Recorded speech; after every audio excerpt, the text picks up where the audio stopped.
kembali kita ke episod yang ketiga, part 2. Macam saya personally memang hobi lah. As a videographer, memang hobi, minat, dan orang kata I'm living my dream lah. So memang pergi kerja tak stress, balik kerja tak stress. Biasa. Dia stress kalau pengantin dah tanya dah tanya mana video. Itu je lah. So macam L pula macam mana? Sebelum nak masuk ke WCC punya journey tu, memang minat pegang phone ke? Minat rekod-rekod ke? Dia takkan tiba-tiba benda tu datang bangun-bangun pagi. So ada minat ke? Okay, basically sebenarnya I memang start content creator.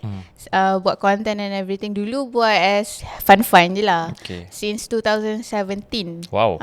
Tapi suam-suam kuku lah. Sebab dulu bila study off kejap, lepas tu bila ada exam off kejap. So macam on off kan. So bila sekarang start COVID hari tu, kan dah start TikTok. So start TikTok tu lah yang macam I start buat benda ni consistently, and then gain job daripada situ. Okay. So buat campaign, buat ads. So memang I base memang content creator. So and then after daripada tu, barulah I macam I nak buat something yang fast money. Sebabnya kalau buat content creator, kita punya payment is, dia punya payment terms is 45 hari, 60 hari, 90 hari. So makan bulan. Ini apa, TikTok bayar ke apa? Apa payment term? Company bayar. So macam company hire untuk buat ads ke, buat campaign.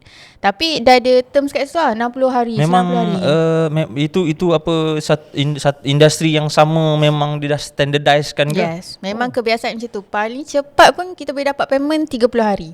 Itu jarang berlaku lah. Jarang-jarang nak dapat. Kalau contoh let's say directly dengan company, contoh makeup local lah, dia memang hire directly, okay. Tapi kalau contoh ni second party punya company, contoh Colgate, let's say lah Colgate hire company ni, company A. Okay, company A cari kita. So itu jadi lama sikit sebab dia ada proses dia kan.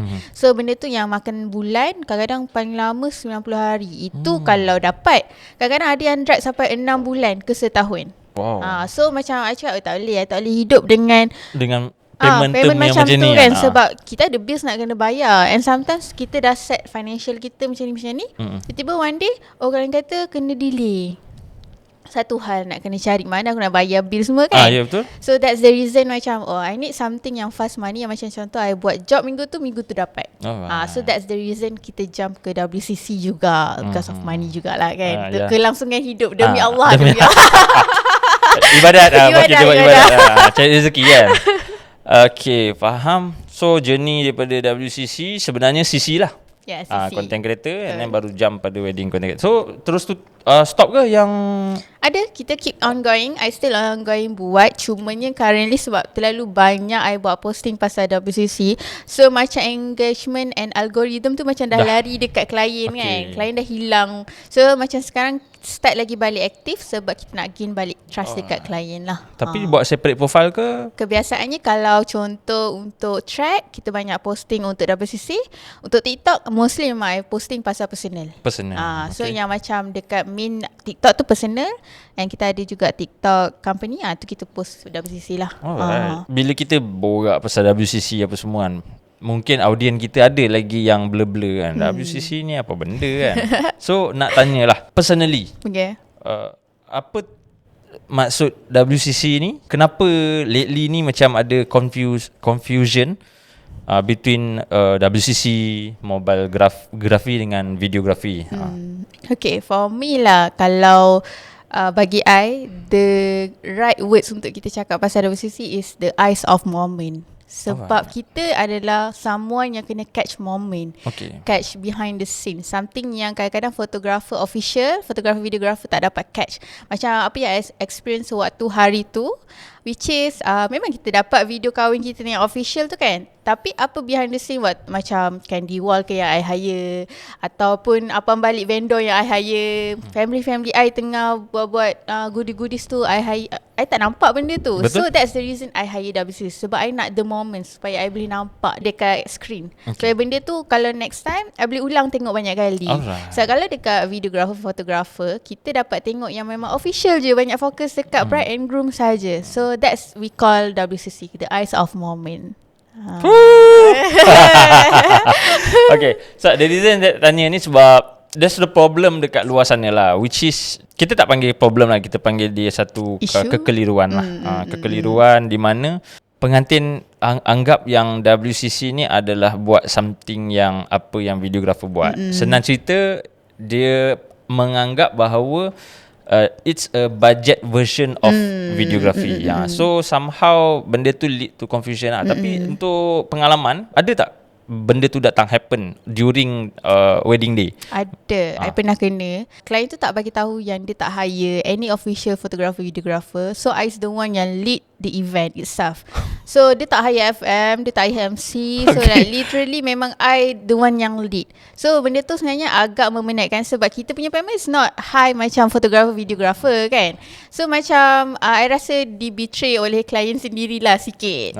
Tapi after that kita dah start tanya. Setiap kali masuk je inquiry daripada klien, kita akan tanya, okay, awak ada hire official photographer, videographer tak? Okay, kalau ada, baru kita ambil. Sebab nanti I akan explain lah. Macam kita bukan replacement untuk videographer. Kita is the one yang behind the scene.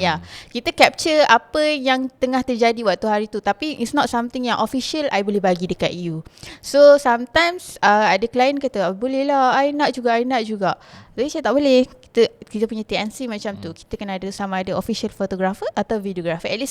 At least salah satu lah kena ada. Kat sini kita clarify lah sebab yalah bila ada confusion macam tu, dia menyusahkan semua parti pihak, sebenarnya. Betul. Kalau misalnya you datang selamba kan, Rainbow, datang bawa handphone dia, panas handphone tu kan, dalam satu hari nak pakai untuk gambar, video. So yalah, kesian dekat you lah. Dan pasal payment terms tu, ya sangat betul. Pada pendapat I, memang kalau ikutkan logik, the reason kita pay more untuk fotografer ataupun videographer adalah they are handling the bride and groom lah. Betul.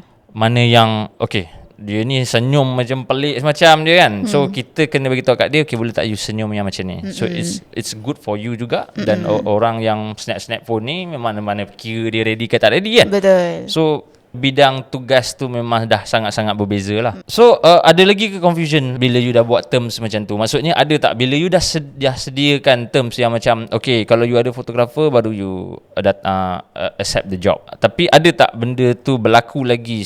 Maksudnya bila you datang tak ada lah. Memang dia tak ada tipu lah. Tak ada istilah pengantin tipu lagi. After daripada kes tu, kita sangat berhati-hati bila ambil klien. So after daripada tu dah tak ada dah. Cuma je kita ada another issue daripada pihak videographer dan fotografer juga. Which is macam which is sebab sometimes klien nak juga tahu shoot cinematic tu.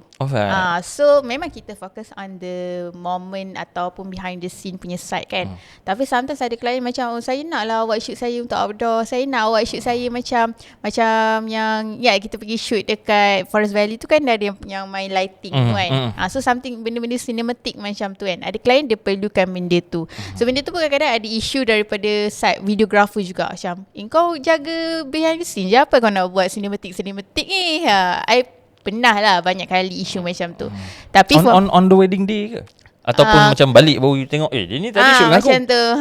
Macam tu lah lebih kurang. Ada je. Okay. So macam for me, it's back to your net market juga sebenarnya. And apa yang you value untuk you punya company. Okay, ada certain WCC, dia memang fokus on behind the scene je. Dia tak ada buat cinematic tu. Dia memang fokus on candid. Ada WCC, dia fokus on cinematic and candid, which is moment lah. Ada WCC like literally memang cinematic je banyak. So maksudnya macam seolah-olah memang video kahwin lah. Video kahwin lah. Dia tak nampak lah momen tu sangat. Ada certain macam tu. Tapi it's back to client lah. Apa preference yang dia nak. Kadang ada yang dia nak memang cinematic. Ada sebab kadang-kadang mungkin cinematic sebab dia jenis yang estetik sangat-sangat kan. Ada yang memang suka momen. So it's back jugalah kepada your value. Itulah sebenarnya isu ni macam dia isu term je.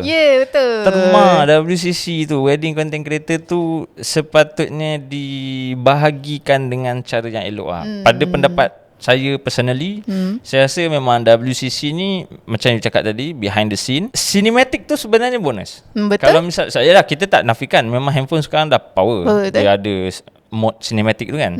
So kalau dia nak buat benda tu untuk add the value dalam video dia, it's bonus lah untuk pengantin tu. Tu maksudnya dia tahu pakai handphone lah. Betul, kan? betul. Ada orang pakai handphone memang 0.5 lah. dia tak habis. So bila ada perbezaan yang macam tu lagi kemas lah. Dan saya rasa personally kalau misalnya dia memang fokus pada cinematic saja, dia dah boleh tukar kepada tema mobile graphy tu. Betul. Itu pada pendapat saya lah. So that dia tak confuse. Betul. Sebab kita pun tak marah pengantin yang mungkin dia tak ada bajet. So dia nak ada juga video kenangan dia. So ambil lah mobile graphy. Betul. Mungkin ada pro and cons dia lah. Anyway, kita tutup. Kita tak nak panas sangat.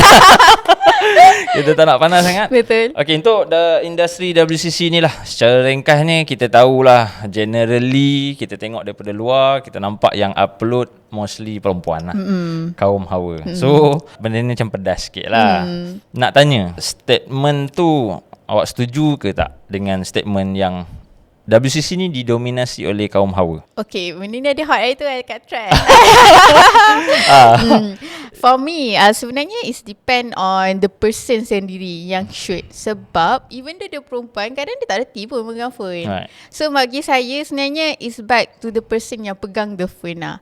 Tapi buat masa sekarang memang kita nampak mostly is perempuan yang is the lead WCC punya industry. Tapi currently I dah nampak banyak dekat thread lelaki dah start buat WCC.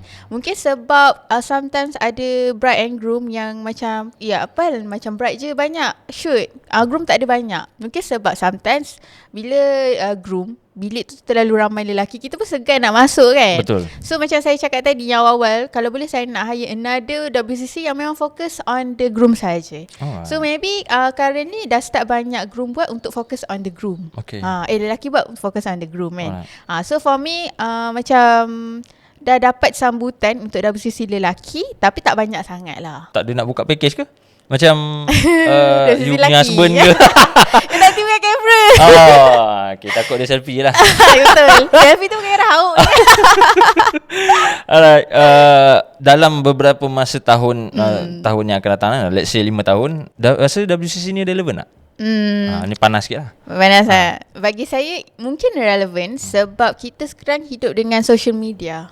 Semua orang nak tengok phone, semua orang nak tengok social media, semua orang nak papar kan apa yang dia tengah buat kan. So bagi saya WCC ni mungkin masih relevan dan mungkin lagi-lagi relevan sebab kita akan hidup dengan peredaran zaman yang sangat-sangat maju lepas ni, kita tak tahu.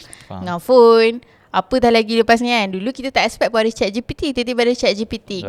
That's the new things yang masuk dekat dalam dunia kita.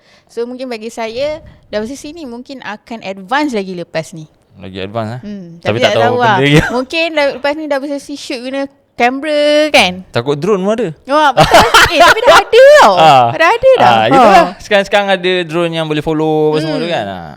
Kita break seketika untuk part 2. Settle kejap lagi, kita sambung balik. Alright. Thank you.